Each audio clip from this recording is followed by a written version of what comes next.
ચાલો આજે ખૂબ જ રસપ્રદ વિષય પર વાત કરીએ. અહીં આપણે ભાષા અને શરીર વિજ્ઞાન બંનેને સાથે જોડીશું.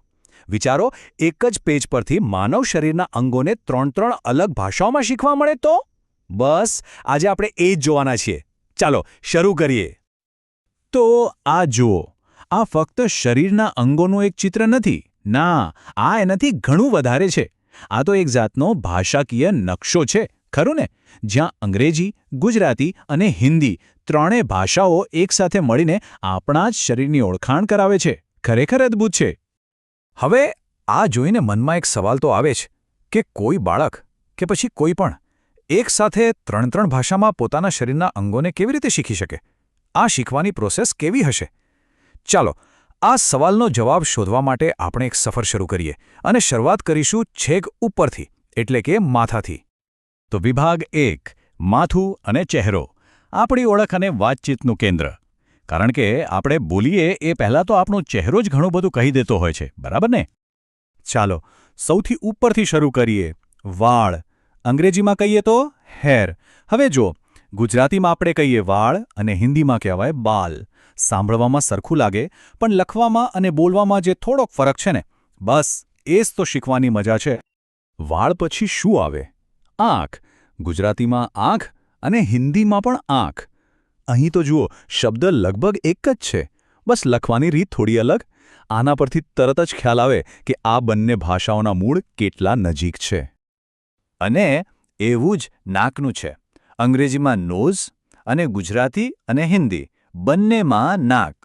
આ તો એકદમ સરખું. આનાથી એ પણ સમજાય છે કે એક ભાષા આવડતી હોય તો બીજી શીખવી કેટલી સહેલી થઈ જાય છે. હવે એક મજાની સરખામણી જોઈએ. ગાલ એટલે કે ચીક. ગુજરાતી અને હિન્દી બંનેમાં ગાલ એકદમ સરખું, પણ હોઠ એટલે કે લિપ્સ. જુઓ, ગુજરાતીમાં હોઠ, હિન્દીમાં હોઠ. બોલવામાં લગભગ સરખું, પણ લખવામાં થોડોક ફેર છે. આ જ તો ભાષાની બારીકાઈઓ છે. સારું, તો ચહેરા પરથી હવે થોડા નીચે ઉતરીએ, ધડ અને હાથ-પગ તરફ.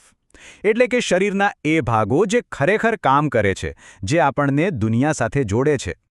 અહીંયા જુઓ, શોલ્ડર. ગુજરાતીમાં આપણે કહીએ ખભો, પણ હિન્દીમાં કહેવાય કંધા. અત્યાર સુધી આપણે સરખા શબ્દો જોતા હતા, પણ અહીંયા શબ્દો સાવ અલગ છે. આ બતાવે છે કે બંને ભાષાઓ પોતાની રીતે પણ વિકસી છે. પણ પછી તરત જ આવે છે હેન્ડ. અને અહીંયા પાછું બધું સરખું. ગુજરાતીમાં પણ હાથ અને હિન્દીમાં પણ હાથ. આ શબ્દ તેમના સહિયારા વારસાની એકદમ પાક્કી નિશાની છે. જેના નજીકથી જુઓ, હાથ. ગુજરાતીમાં જે રીતે લખાય છે અને હિન્દીમાં જે રીતે લખાય છે, લગભગ એક જ છે. આ બે ભારતીય ભાષાઓ વચ્ચેનું જોડાણ કેટલું ઊંડું છે, એનું આનાથી સારું ઉદાહરણ બીજું શું હોઈ શકે? મતલબ કે આવા જે શબ્દો છે ને, એ આપણને એક સહિયારા ઇતિહાસ, એક કોમન વારસાની યાદ અપાવે છે. ચાલો ઉપરના ભાગના બીજા અમુક શબ્દો પર પણ ફટાફટ નજર નાખી લઈએ. નેક એટલે ગરદન, ચેસ્ટ એટલે છાતી, એલ્બો એટલે કોણી અને ફિંગર્સ એટલે આંગળીઓ. અહીં પણ જુઓ, મોટા ભાગના શબ્દોમાં કેટલી બધી સમાનતા છે. ઓકે, તો હવે શરીરના ઉપરના ભાગથી આપણે નીચે જઈએ, પગ અને શરીરના નીચલા અંગો તરફ, જે આપણને ચાલવા, દોડવા એટલે કે ગતિ માટેનો આધાર આપે છે. ચાલો આપણે પગ પર જાણે કે નીચે ઉતરતા હોઈએ એમ એક એક અંગને જોઈએ. સૌથી પહેલાં થાઈ એટલે કે સાથળ, પછી આવે ની એટલે કે ઢીંચણ, એનાથી નીચે એન્કલ એટલે કે ઘૂંટી અને છેક નીચે ફૂટ એટલે કે પગ. આ રીતે સ્ટેપ બાય સ્ટેપ જોવાથી યાદ રાખવું એકદમ સહેલું બની જાય છે. સારું, તો આપણે એક એક શબ્દ તો જોયો, પણ હવે ચાલો થોડું ઝૂમ આઉટ કરીએ અને આ આખી વાતનો અર્થ શું છે એ સમજીએ. આ ત્રણ ભાષાઓ એકસાથે શીખવાની શક્તિ શું છે? આખા ચાર્ટમાં જો આપણે ગણીએ તો શરીરના કુલ 23 અલગ અલગ અંગો બતાવ્યા છે, એક જ પેજ પર. હવે વિચારો, 23 અંગો અને દરેક અંગ માટે 3 ભાષામાં શબ્દો, એટલે કે 23 ગુણ્યા 3, ટોટલ 69 શબ્દો. એક નાનકડા પેજ પર લગભગ 70 નવા શબ્દો શીખવા મળી જાય છે. કેટલી બધી માહિતી છે આમાં! અને આનો અર્થ સમજવો બહુ જરૂરી છે.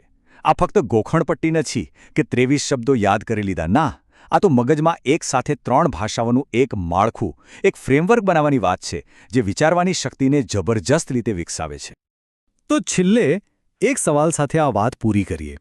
જો ફક્ત એક કાગળનું પાનું 3 ભાષાઓને આટલી સુંદર રીતે જોડી શકતું હોય તો એ આપણને આપણા બધા વચ્ચેના જોડાણ વિશે શું શીખવે છે? ભાષા ભલે અલગ હોય, પણ આપણે બધા કેટલા જોડાયેલા છીએ એના પર વિચારવા જેવું ખરું?